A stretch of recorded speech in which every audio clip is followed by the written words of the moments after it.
السلام علیکم ورحمۃ اللہ وبرکاتہ۔ الفوائد الغذائیہ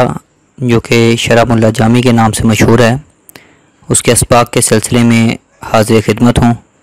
اللہ تعالیٰ سے دعا ہے کہ اللہ تعالیٰ اس کاوش کو اپنی بارگاہ میں قبول فرمائے اور پڑھنے پڑھانے والوں کو علم نافع عطا فرمائے اور ہماری نجات کا ذریعہ بنائے۔ اللہ تعالیٰ سے دعا کر لیتے ہیں، ربی یسر ولا تعسر وتمم بالخیر وبک نستعین یا فتاح۔ تمام اسباق سننے والوں سے گزارش ہے کہ قرآن پاک میں سکھائی گئی دعا رب زدنی علما صدق قلب سے دہرا لیں اور اللہ تعالیٰ سے دعا کریں کہ اللہ تعالیٰ ہمیں علم نافع عطا فرمائے۔ سبق کا آغاز کرتے ہیں۔ بسم اللہ الرحمن الرحیم۔ یہ عبارت دیکھ لیتے ہیں، اعلم ان الشیخ رحمہ اللہ تعالی لم یصدر رسالتہ هذه بحمد اللہ سبحانہ بأن جعلہ جزءا منها حزما لنفسه بالتخیل ان کتابہ هذا من حیث انہ کتابہ لیس ککتب السلف رحمہم اللہ تعالی حتی یصدر به على سننها ولا یلزم من ذلك عدم الابتداء بمطلقا حتى يكون بتركه اقطع لجواز اتيانه بالحمد من غير ان يجعله جزءا من كتابه۔ جی علم تو جان لے ان شیخ رحمہ اللہ تعالی، شیخ یعنی ابن حاجب رحمۃ اللہ علیہ نے لم یصدر رسالتہ هذه اپنے اس رسالے کو شروع نہیں فرمایا بحمد اللہ سبحانہ وتعالی اللہ تعالیٰ کی حمد سے، بأن جعلہ جزءا منها اس طور پر کہ اس حمد کو اپنی کتاب کا جز بنائیں، حزما لنفسہ قصر نفسی کے طور پر، بالتخیل یہ خیال کرتے ہوئے ان کتابہ ھذا کہ ان کی یہ کتاب من حیث انہ کتابہ اس حیثیت سے کہ یہ ان کی کتاب ہے ابن حاجب کی، لیس ککتب السلف یہ اسلاف رحمہم اللہ تعالیٰ کی کتابوں کی طرح نہیں ہے، اس درجے کی یہ کتاب نہیں ہے، حتی یصدر به علی سننها کہ ان کے اسلاف کی سنت پر عمل کرتے ہوئے اس کی شروعات کی جائے حمد کے ساتھ۔ ولا یلزم من ذلک اور اس سے لازم نہیں آتا عدم الابتداء به مطلقا حمد کے ساتھ مطلقاً ابتدا نہ کرنا لازم نہیں آتا اس سے، حتی یکون بترکہ اقطع کہ اس کے ترک کرنے سے، حمد کے ترک کرنے سے اقطع دم بریدہ ہو جائے امر لجواز اتیانہ بالحمد من غیر ان یجعلہ جزءا من کتابہ اس بات کے امکان کی وجہ سے کہ انہوں نے وہ حمد وہ لے کر آئے ہوں یا انہوں نے حمد کی ہو بغیر اس کے کہ انہیں اپنی کتاب کا جز بنائے بغیر۔ جب اس کی تشریح دیکھ لیتے ہیں کہ سب سے پہلے علم ہے، تو علم فرماتے ہیں کہ 11 معنی کے لیے آتا ہے۔ عام طور پہ اردو شروحات میں 2-3 معنی لکھے ہوتے ہیں، تو مین میں بڑے بڑے معنی کے لیے یا تو یہ سوال مقدر کا جواب دینے کے لیے آتا ہے یا یہ سوال اٹھانے کے لیے کسی پر اعتراض کرنے کے لیے آتا ہے۔ تو یہاں ایک قاعدہ ذکر کر رہے ہیں، یہ ایک شرح ہے، شرح ملا جامی کی شرح ہے عربی، اس میں قاعدہ ذکر کر رہے ہیں کہ لابد من جو علم ہے اس کے بعد انا پڑھیں گے یا انا پڑھیں گے، حمزہ کی فتح کے ساتھ انا یا انا، تو کہتے ہیں عام طور پہ انا آتا ہے، علم کے بعد انا آتا ہے اور علم کا مفعول بنتا ہے جملہ، لیکن اگر اس کی خبر پر لام تاکید داخل ہو جائے تو پھر انا پڑھیں گے۔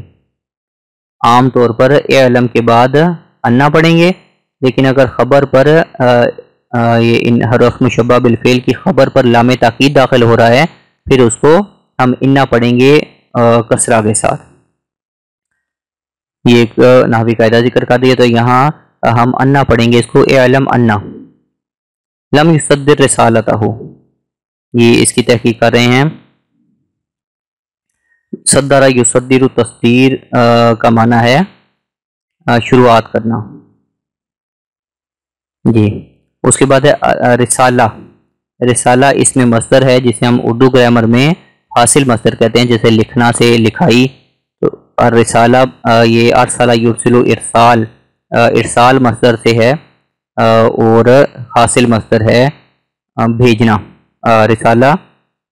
تو اصطلاحی معنی اس کے کیا ہیں جی؟ ما صغر حجمہ و کبر علمہ و عم نفعہ، ایسا چھوٹا سا رسالہ، چھوٹی کتاب کہ جو حجم تو چھوٹا ہے لیکن اس میں علم بہت بڑا ہے اور اس کا نفع بھی عام ہے. تو رسالہ عام تو بولتے ہیں چھوٹی کتاب کو. آگے لفظ فرمایا حزمن لنفسہ. تو حزمن کی تحقیق کیا ہے جی؟ یہ ضربہ یضربو کا مصدر ہے، باب ضربہ سے مصدر ہے اور اس کا معنی ہے کسر نفسی کرنا اور تواضع اور کا اظہار کرنا. تو یہاں سوال پیدا ہوتا ہے حزم کا تعلق نفی کے ساتھ ہے یا منفی کے ساتھ ہے؟ یعنی حزمن لنفسہ ہی کسر نفسی کے لیے یہ مفعول لہو بن رہا ہے، لیکن اس کا تعلق کس کے ساتھ ہے؟ یصدر کے ساتھ ہے یا لم کے ساتھ ہے؟ لم نفی ہے اور یصدر منفی ہے، یعنی جس کی نفی کی گئی ہے. تو کہتے ہیں جی یہ حزمن جو ہے یہ قید نفی کی ہے، منفی کی قید نہیں ہے. یعنی یصدر رسالتہ، لا کی نفی ہے، لا کی وجہ بیان کریں، لا یصدر کی کہ رسالہ اپنا حمد سے شروع کیوں نہیں کیا. تو اس نہیں کی جو ہے وہ یہ وجہ ہے حزمن لنفسہ. یہاں یہ منفی کی قید نہیں ہے بلکہ یہ نفی کی قید ہے. اب یہاں قاعدہ ذکر کر رہے ہیں کہ کیسے پتہ چلے گا کہ نفی کی قید ہے یا منفی کی قید ہے. کہتے ہیں یہ تو مشترک امر ہے کہ جب بھی کوئی منفی جملے کے بعد مفعول لہو آ جائے گا تو کیسے فیصلہ کریں گے کہ یہ مفعول لہو جو ہے یہ قید جو ہے اس قید کا تعلق نفی سے ہے کہ منفی سے ہے. تو اس کا قاعدہ یہ ہے کہ دیکھیں گے کہ اگر نفی کے داخل ہونے سے پہلے اس قید کا تعلق درست بن رہا ہے تو پھر اس نفی کا تعلق جو ہے اس قید کا تعلق منفی سے ہوگا. مثال کے طور پر لم یأتی القوم اجمعون، اگر لم کو مٹا دیں تو یأتی القوم اجمعون، تو اجمعون قید ہے، اس کا تعلق یاتی کے ساتھ بالکل درست ہے، کوئی خرابی واقع نہیں ہو رہی. لم کو اگر ختم کر دیں تو ایسی صورت میں قید کا جب نفی کے بغیر قید کا تعلق منفی کے ساتھ درست ہو رہا ہے تو پھر وہ قید جو ہے وہ منفی فقرے میں اس کا تعلق نفی کے ساتھ ہوگا. فهو قید للمنفی، تو اس کا منفی کے ساتھ ہوگا، یعنی اجمعون کا تعلق یاتی کے ساتھ ہوگا. اور اگر اس کا تعلق منفی سے کے داخل ہونے سے قبل نفی درست نہ ہو، نفی کے داخل ہونے سے پہلے اس قید کا تعلق منفی کے ساتھ درست نہ بنے تو وہ نفی کی قید ہوگی، وہ قید نفی کے لیے ہوگی. جیسا کہ ہماری اس مثال میں ہے کہ اگر ہم لم کو ختم کر دیں تو حزمن لنفسہ ہی درست نہیں ہوگا، کیونکہ پھر ترجمہ یہ بن جائے گا کہ انہوں نے رسالے کی ابتدا حمد سے نہیں کی، رسالے کی ابتدا حمد سے کی ہے کسر نفسی کے لیے، تو بالکل معنی غلط ہو جائے گا. اس کا مطلب ہے کہ حزمن لنفسہ کا تعلق جو ہے وہ نفی کے داخل ہونے سے پہلے منفی کے ساتھ درست نہیں تھا. تو اب یہاں یہ قید جو ہے یہ نفی سے تعلق رکھے گی کہ لم یصدر، لم کی وجہ بیان کر رہے ہیں کیوں نہیں رسالے کی ابتدا کی حزمن لنفسہ. یہ ایک نحو کا قاعدہ تھا. قید کا تعلق نفی سے ہوگا یا منفی سے ہوگا، کس طرح فیصلہ کریں گے. اچھا جی، تو انہوں نے اپنے رسالے کی ابتدا اپنے اس رسالے کی ابتدا حاضی ہی جو ہے رسالہ کی صفت بن جائے گا اور یہ موصوف صفت مان کر مفعول بنیں گے لم یصدر کے. رسالے کی ابتدا نہیں کی بحمد اللہ سبحانہ و تعالی، اللہ تعالیٰ کی حمد کے ساتھ، بأن جعلہ جزء منہا کہ اپنی کتاب کا جز بنائیں اس حمد کو حزمن لنفسہ ہی کسر نفسی کے طور پر،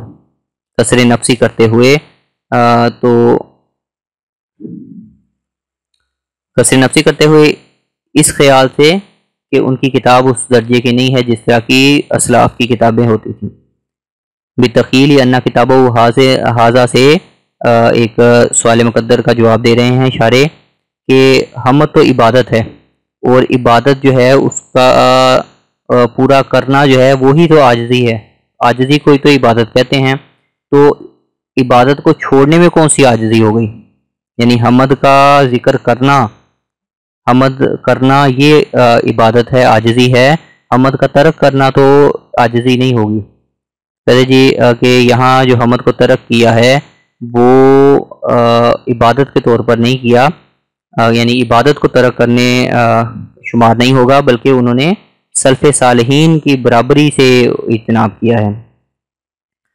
اور یہ تواضع جو ہے یہ بھی عبادت شمار ہوگی۔ یعنی کہ اگر ترک ہو من حیث انہ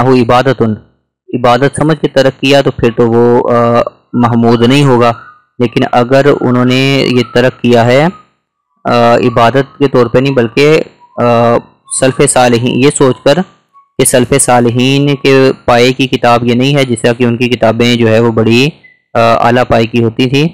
تو یہ کسر نفسی ہے، اور یہ کسر نفسی بھی عبادت ہوتی ہے۔ اچھا جی، ولا یلزم من ذالک عدم الابتداء به مطلقا، اور اس سے یہ بات لازم نہیں آتی کہ بالکل حمد کی سے ابتدا بالکل نہیں کی، مطلقاً حمد سے ابتدا نہیں ہوئی، ورنہ تو کیا ہوتا کہ وہ جو حدیث ہے کہ کل عمل ذی بال لم یبدا بحمد اللہ فہو اقطع، کہ ہر وہ ذیشان کام کہ جو حمد سے شروع نہیں ہوتا تو وہ ادھورا رہتا ہے، دم کٹا رہتا ہے، تو اس حدیث کی وعید کے تحت یہ داخل ہو جائے گا، ایسا نہیں ہے جی۔ یہاں اس عبارت میں اشارہ ہے کہ حدیث مشہور کی طرف کہ وہ ہر ذیشان کام جو اللہ کے نام کے بغیر شروع کیا جائے وہ دم کٹا رہتا ہے۔ یہاں ذکر کر رہے ہیں اس کی مختلف جو ہے وہ جگہ پر یہ حدیث ذکر ہوئی ہے۔ مثال کے طور پر انہوں نے حوالہ لکھا جیسا کہ ابو داؤد میں ہے، سنن نبی داؤد میں کتاب الادب میں ہے، اسی طرح ابن ماجہ میں کتاب النکاح میں ہے۔ میں آپ کو تھوڑا سا دکھائی دیتا ہوں جی، یہ سنن ابن ماجہ میں نے کھولی ہوئی ہے، باب خطبۃ النکاح، اور یہ 1894 نمبر حدیث ہے، کل امر ذی بال لم یبدا فیہ بالحمد اقطع۔ تو مختلف اس کے حاشیے میں دیے ہوئے ہیں، حوالے دیے ہیں حدیث کے کہ یہ حدیث کہاں ہے۔ تو حتی یصدر به حتی یکون بترکہ اقطع، تو ایسا نہیں کیا مصنف نے کہ بالکل مطلقاً جو ہے وہ ابتدا کی ہی نہیں، ورنہ تو وہ حدیث جو ہے حمد کے ترک کرنے پر تو اس کے تحت آ جاتا ہے یہ کام، لجواز اتیانہ بالحمد، اس بات کے ممکن ہونے کی وجہ سے، جواز کی وجہ سے کہ وہ اتیان کیا ہو انہوں نے حمد کا، انہوں نے حمد کر لی ہو اللہ تعالیٰ کی، من غیر یجعلہ جزءا من کتابہ، کہ ہاں اپنی کتاب کا جز بنائے بغیر، کہ حدیث شریف تو مطلق ہے کہ جس نے حمد کے بغیر کام شروع کیا تو وہاں حمد مطلق ہے، چاہے وہ زبان سے کی جائے چاہے وہ لکھ کر کی جائے۔ تو یہاں اگر کتاب میں اس کی کتابت نہیں کی شیخ نے تو اس سے یہ بات لازم نہیں آتی کہ انہوں نے زبان سے بھی حمد نہ کی ہو، لہذا حدیث کا ترک لازم نہیں آیا جی۔ آگے اب جو کتاب کی ابتدا پر اعتراض ہو رہا تھا اس کا جواب مکمل ہو گیا۔ آگے عبارت ہے وَبَدَأَ بِتَعْرِيفِ الْكَلِمَةِ وَالْكَلَامِ، مصنف نے کلمہ اور کلام کی تعریف سے شروع کر دی اپنی کتاب۔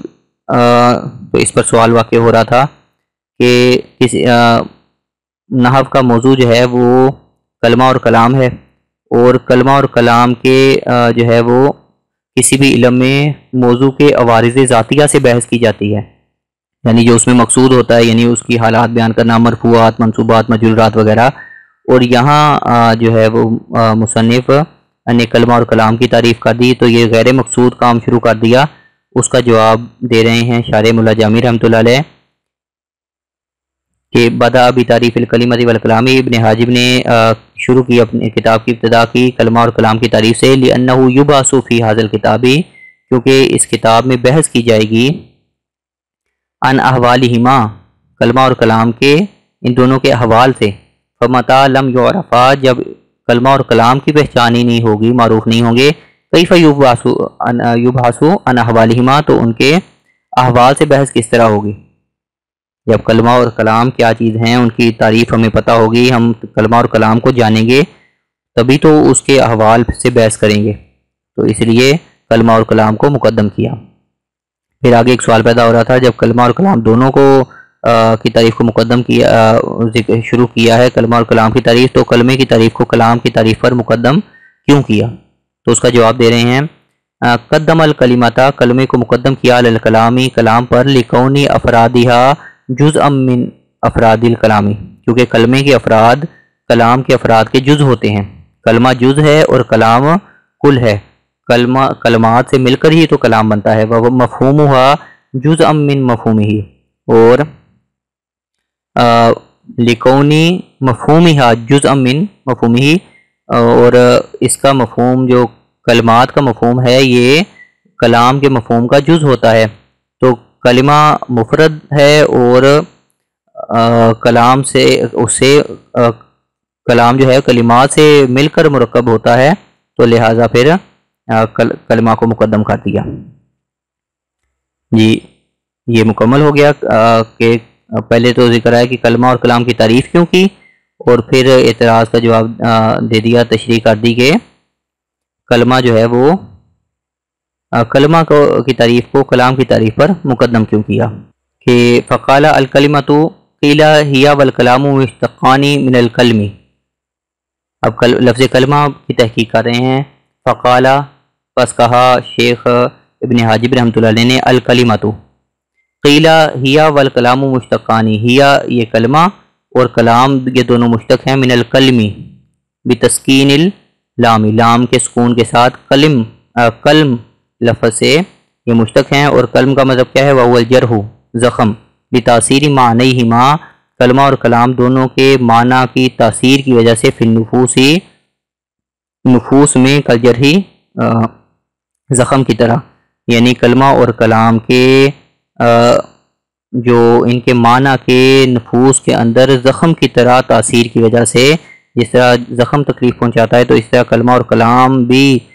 لوگوں کو تکلیف پہنچاتے ہیں، دلوں کو تکلیف پہنچاتے ہیں، اس وجہ سے یہ مشتق ہیں جو ہے کلم لفظ سے، لام کے سکون کے ساتھ۔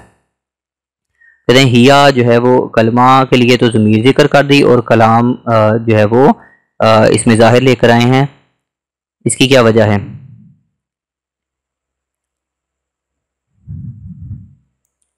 جی سب سے پہلے کلمہ کی تعریف، یہاں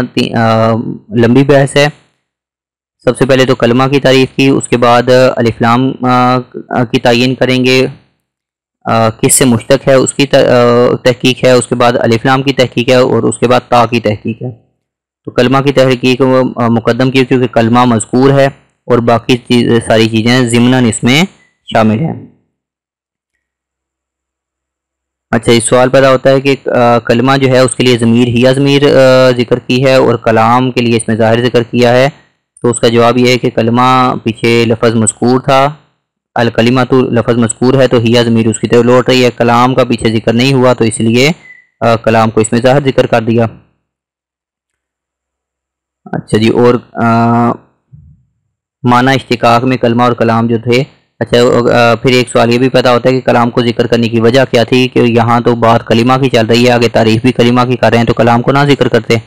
کہتے ہیں معنی اشتقاق میں دونوں برابر ہیں، دونوں شامل ہیں، کلمہ بھی اور کلام بھی، تو اس لیے دونوں کو اکٹھا ذکر کر دیا۔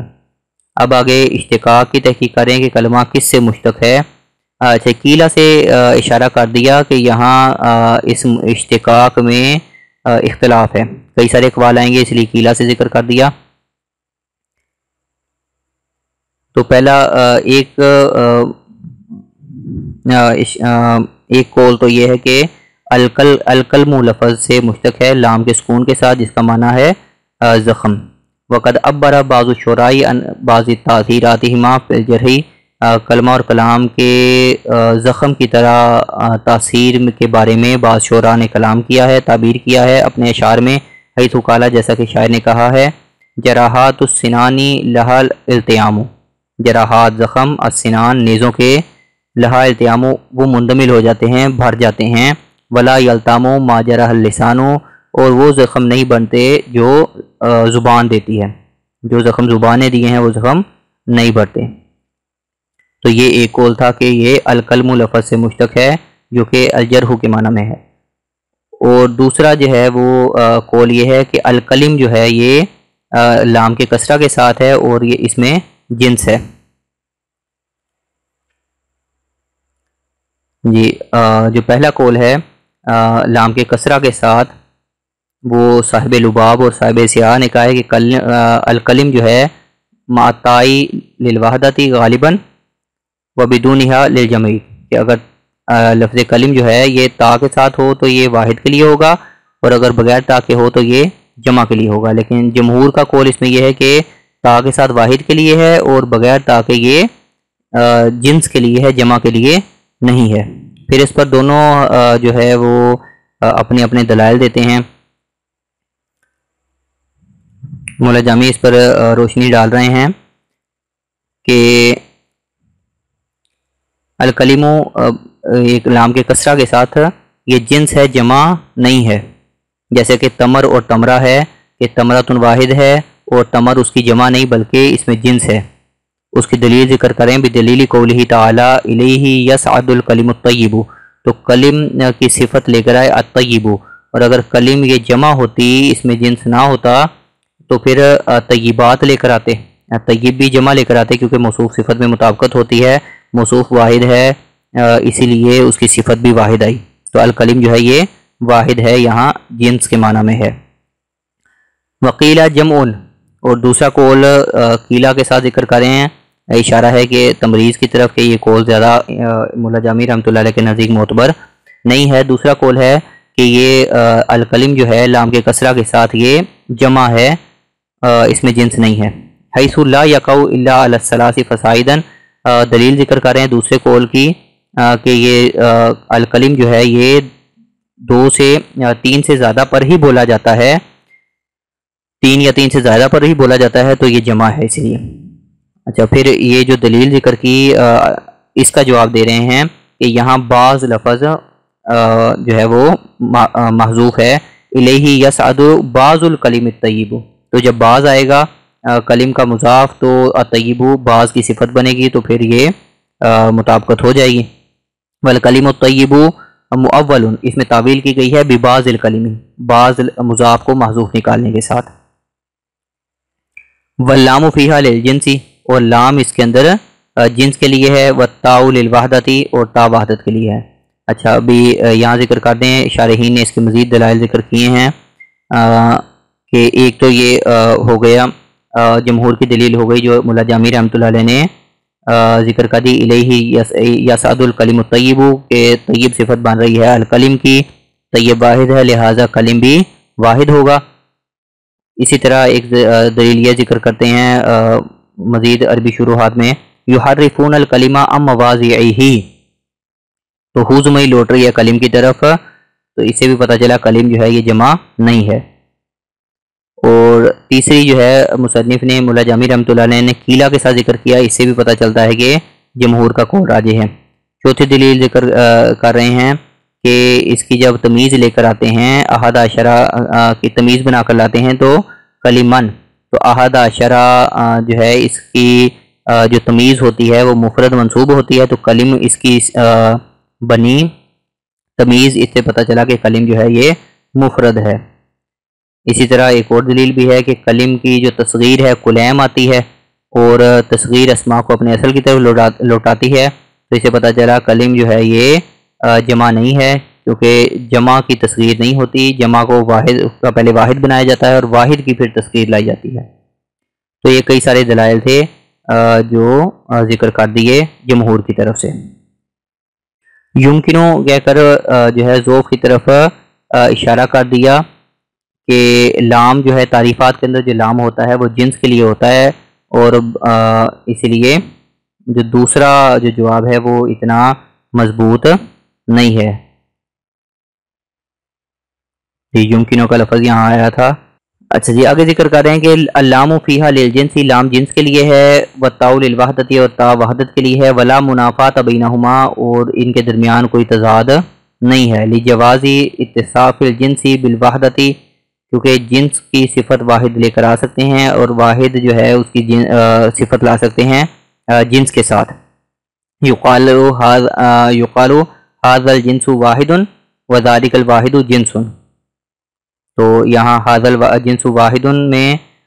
جو ہے وہ جنس کی صفت واحد کے ساتھ لائی اور واحد کی صفت یہاں جنس کے ساتھ لائی۔ اس کا مطلب ہے کہ یہ جنس یہ تا جو ہے یہ وحدت کے لیے ہے، اور یعنی وحدت کی تا اور جنس جو ہے وہ اکٹھے ہو سکتے ہیں۔ کیسے ہو سکتے ہیں، اس پہ سوال پیدا ہوتا ہے کہ تو اس کا جواب دیتے ہیں جی، تا جو ہے یہ وحدت کے لیے ہے بالکل، اور جو الکلمہ کے جو الف لام ہے یہ جنس کے لیے ہوگا، کیونکہ جنس جو ہے وہ جمع پر دلالت تو کرتی ہے، لیکن وحدت جو ہے وہ اس کی کئی اقسام ہیں۔ ایک ہے وحدت فردی، ایک فرد پر جو دلالت کرے، اور ایک ہے وحدت نوعی جو ایک نوع پر دلالت کرے، یعنی کئی انواع میں سے ایک نوع، اور اسی طرح وحدت جنسی کے کئی اجناس میں سے ایک جنس۔ تو واحد میں اور جنس کے اندر کوئی تضاد نہیں، دونوں اکٹھے ہو سکتے ہیں۔ وَيُمْكِنُ حَمْلُهَا عَلَى الْعَهْدِ الْخَارِجِيِّ، تو الف لام کی جو قسم الف لام کی کئی ساری اقسام ہیں، جس طرح الف لام جنسی، الف لام استغراقی، الف لام عہد ذہنی، اور الف لام عہد خارجی، جس کی جو ہے پہلے دوسرے اسباق میں تفصیل سے ہم پڑھ چکے ہیں۔ تو جو الف لام استغراقیہ مراد نہیں ہو سکتا، کیونکہ استغراق جو ہے وہ اس میں تمام افراد شامل ہوتے ہیں، اور جو تعریف کی جاتی ہے وہ جنس کی جاتی ہے، افراد کی ماہیت کی جاتی ہے، افراد کی نہیں کی جاتی۔ اور الف لام جنسی مراد ہے، یہ اشارے نے پہلے ذکر کر دیا۔ اور یمکنوں سے ایک اور ذکر کریں کہ عہد خارجی بھی، الف لام عہد خارجی بھی مراد ہو سکتا ہے، ہم الف لام کا حمل کر سکتے ہیں عہد خارجی پر۔ کیسے؟ عہد خارجی کون سا ہوتا ہے کہ جو ہے وہ قرائن سے پتہ چل جائے کہ اس سے کون سے والا مراد ہے، ذکر پہلے گزر چکا ہو اس کا۔ بِإِرَادَةِ الْكَلِمَةِ الْمَذْكُورَةِ عَلَىٰ أَلْسِنَةِ النُّحَاةِ، یعنی اس کلمے کا ارادہ کرنے سے، مراد لینے سے کہ جو نحویوں کی زبانوں میں مذکور ہے۔ کتاب نحو کی ہے، بات نحو کی چل رہی ہے، تو یہاں کلمہ جو ہے اس سے کون سا کلمہ مراد ہوگا؟ نحوی کلمہ مراد ہوگا، تو یہاں الف لام عہد خارجی مراد لیا جا سکتا ہے۔ لیکن مولا جامی رحمۃ اللہ علیہ نے اس کے لیے یمکنوں کا لفظ استعمال کیا۔ جی، یمکنوں سے اس قول کے ذوف کی طرف اشارہ کر رہے ہیں، کیونکہ جنس جو تعریفات میں جو ہے وہ تعریف جنس کی جاتی ہے اور کسی اور چیز کی نہیں کی جاتی۔ اور پہلے ذکر کر دیا کہ تا واحد کی تا میں اور جنس کے اندر منافات نہیں ہیں، دونوں اکٹھے ہو سکتے ہیں۔ جی، مکمل ہو گیا الکلماتو کے سارے جو ہے تحقیق پوری ہو گئی۔ الف لام کے بارے میں پہلے الکلمہ کے بارے میں پڑھ لیا، کلمہ کے اشتقاق کے بارے میں پڑھ لیا، الف لام اور تا چاروں چیزیں مکمل ہو گئیں۔ آگے اب مولا جامی رحمۃ اللہ علیہ لفظ الکلمۃ لفظ جو ہے لفظ کی تحقیق فرما رہے ہیں۔ لفظ اللفظ فی اللغت الرمی، لغت میں لفظ کہتے ہیں رمی کو، رمی مطلب پھینکنا۔ یقال اکلت التمرۃ، میں نے کھجور کھائی، ولفظت النواۃ، اور کوٹھلی کو پھینک دیا، اے رمیتھا، جی لفظ بمانے رمی ہے۔ ثم نقل فی عرف النحاة ابتداء او بعد جعلہ بمعنى الملفوظ، اچھا یہاں سے ایک اعتراض کا جواب دے رہے ہیں کہ الکلمۃ لفظ، لفظ کا جو ہے وہ لفظ ایک صفت ہے، جیسا کہ ابھی ذکر کیا یہ مصدر ہے، تو مصدر کا یہ خبر بن رہی ہے، الکلمۃ مبتدا اور لفظ اس کی خبر بن رہی ہے، اور خبر جو ہے مصدر ہے، مصدر کا جس خبر کا حمل ہوتا ہے مبتدا پر، اور مصدر کا حمل ذات پر درست نہیں ہے، تو یہاں لفظ جو ہے وہ خبر، مصدر جو ہے وہ خبر نہیں بن سکتا۔ تو اس کا جواب دے رہے ہیں کہ یہاں مصدر جو ہے وہ خبر نہیں بن رہا، یہاں لفظ بمانے ملفوظ کے ہے۔ لفظ سے مراد کیا ہے؟ ما یتلفظ بہ انسان، لفظ مصدر ہے لیکن اپنے اصلی معنی میں لغوی معنی میں مراد یہاں نہیں ہے، اس سے مراد یہاں ما یتلفظ بہ الانسان ہے۔ تو ما یتلفظ بہ الانسان جو ہے یہ خبر بن سکتا ہے بالکل، تو اعتراض ختم ہو جائے گا۔ پھر دوسرا اس کی مزید تحقیق ہے کہ ما یتلفظ بہ الانسان جو ہے کہ معنی لفظ سے منقول ہیں، تو نقل دو طریقے سے ہو سکتی ہے، یا تو بلا واسطہ کہ لفظ سے سیدھا ما یتلفظ بہ الانسان مراد لیا جائے، یا بالواسطہ طریقے سے کہ لفظ سے مراد لیا جائے ملفوظ، اور لفظ بمعنی ملفوظ جیسے خلق بمعنی مخلوق مراد ہوتی ہے، اور پھر ملفوظ بمعنی ما یتلفظ بہ الانسان، تو دونوں صورتوں میں جو ہے لفظ کا اطلاق درست ہو جائے گا کلمہ پر۔ ثم نقلا فی عرف النحاتی، نحویوں کے عرف میں ابتدائی طور پر یا اس کو بمعنی ملفوظ بنانے کے بعد، جس طرح کہ خلق بمعنی مخلوق تھا تو اس کو نقل کر دیا گیا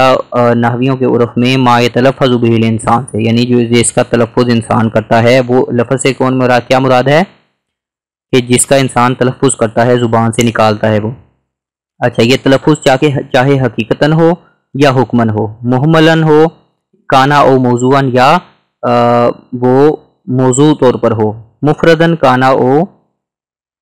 مرکباً، چاہے مفرد ہو چاہے مرکب ہو، یعنی تمام الفاظ اس میں شامل ہو جائیں گے، چاہے لفظ حقیقی ہو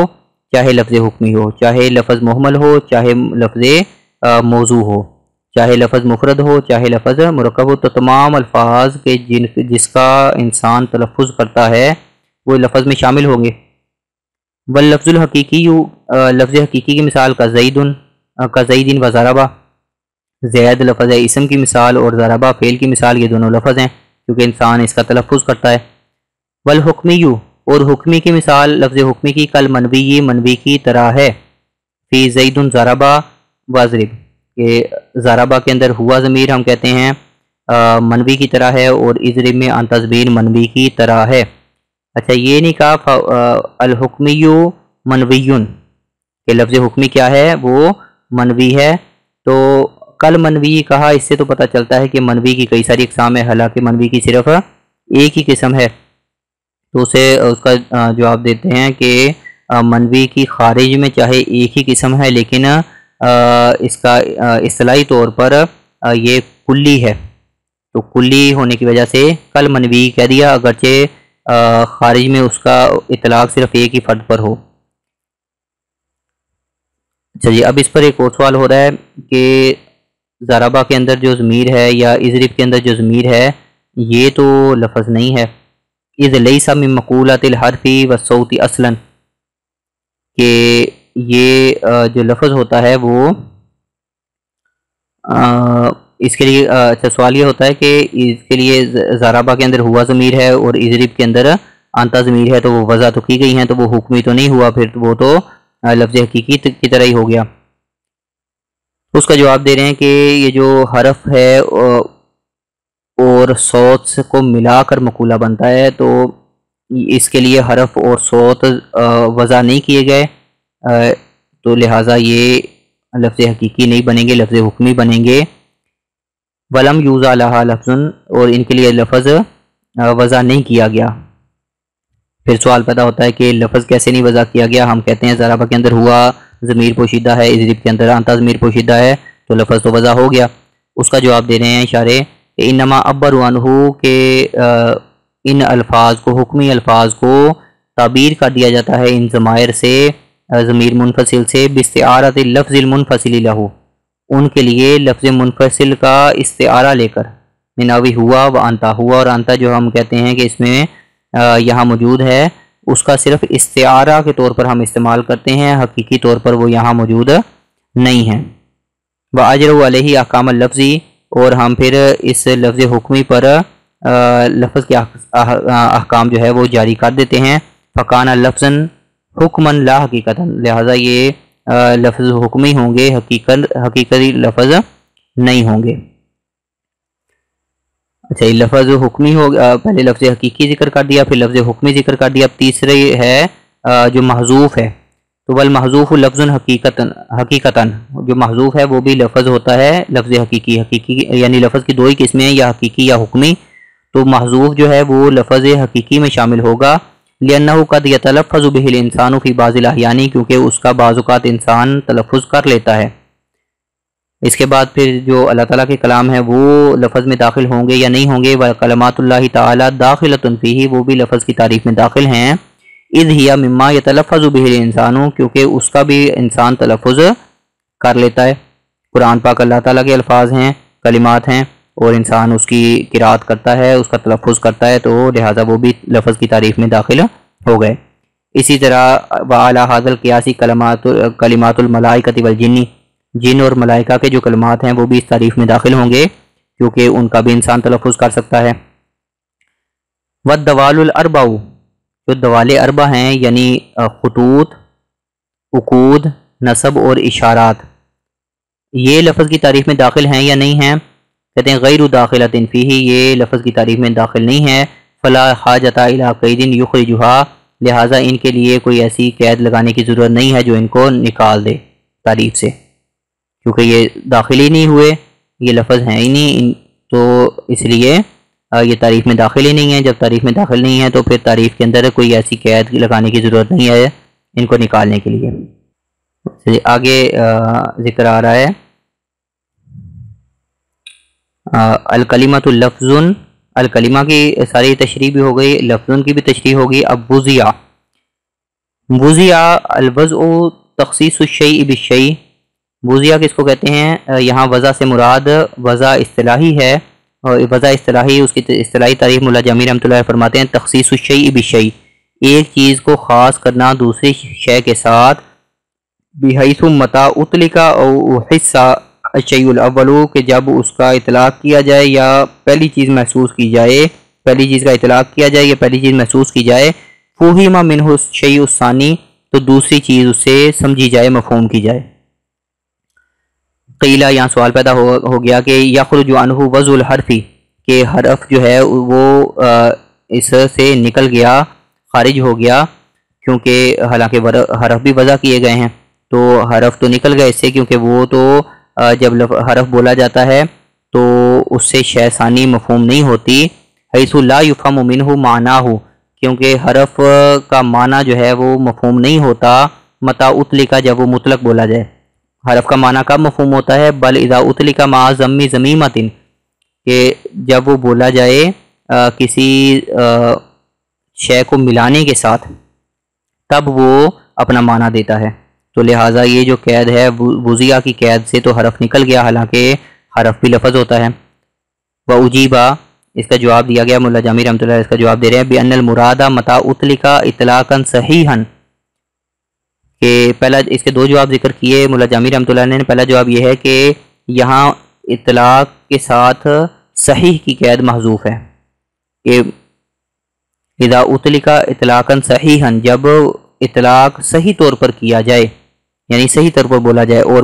حرف کا اطلاق صحیح طور پر کب ہوتا ہے؟ وَإِطْلَاقُ الْحَرْفِ بلا ضمی ضمیمۃ غیر صحیح، بغیر دوسری چیز کو ملائے حرف کا اطلاق غیر صحیح ہے. تو جب دوسری چیز کو تو یہاں مراد اطلاقاً صحیحاً کی قید یہاں محذوف ہوگی. جی ایک دوسرا جواب ذکر کریں، ولا یبعد ان یقال المراد باطلاق اللفظ الفاظ ان یستعملها اہل اللسان فی محاوراتہم و بیان مقاصدہم، اور بعید نہیں ہے کہ یہ کہا جائے، یہ جواب دیا جائے کہ اطلاق سے مراد، الفاظ کے اطلاق سے مراد کیا ہے کہ اہل لسان اس کو اپنی بات چیت میں اور اپنے مقاصد کو بیان کرنے میں جس طرح استعمال کرتے ہیں اس طرح وہ لفظ بولا جائے. تو اگر یہاں اطلاق سے یہ والا اطلاق مراد لیں گے تو فلا حاجت الی اعتبار قید زائد، تو پھر کسی قید زائد یعنی صحیحاً جو ہم نے محذوف نکالا تھا اس زائد قید کی اعتبار کرنے کی ضرورت نہیں ہوگی.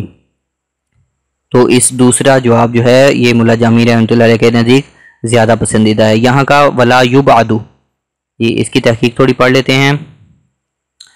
کہتے ہیں یبعد جو ہے یہ بعود یبعود سے یعنی مجرد سے پڑھیں گے تو اس کا مراد ہے دور ہونا، قرب کے مخالف ہے، متضاد معنی ہے. اور اگر باب افعال سے پڑھیں ابعد یبعد،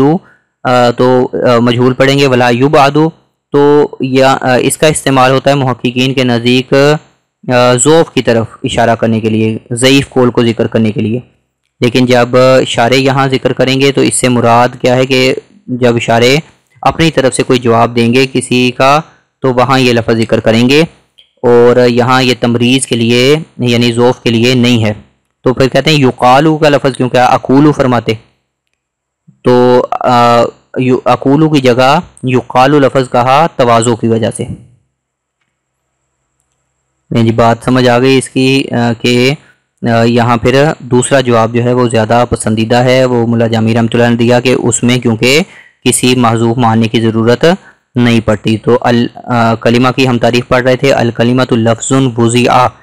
تو الکلمہ کی تحقیق پڑھ لی، لفظ کی تحقیق بھی پڑھ لی، اور وضع کی بھی تحقیق پڑھ لی. مزید جو ہے وہ ہم اگلے سبق میں اس کی تعریف مکمل کریں گے. اس سبق کے آخر میں التماس ہے کہ سبق میں کسی قسم کی سبقت لسانی ہو گئی ہو، کوئی غلطی رہ گئی ہو یا کوئی سوال ذہن میں آ رہا ہو تو ضرور مطلع فرمائیں. واٹس ایپ نمبر اور رابطے کے دوسرے ذرائع آپ کے سامنے ہیں. آخر میں التماس ہے کہ چینل کو سبسکرائب کر لیں اور بیل آئیکن کا بٹن دبا لیں تاکہ آئندہ آنے والے اسباق آپ تک بر وقت پہنچتے رہیں. اللہ آپ سب کا حامی و ناصر ہو. السلام علیکم ورحمۃ اللہ وبرکاتہ.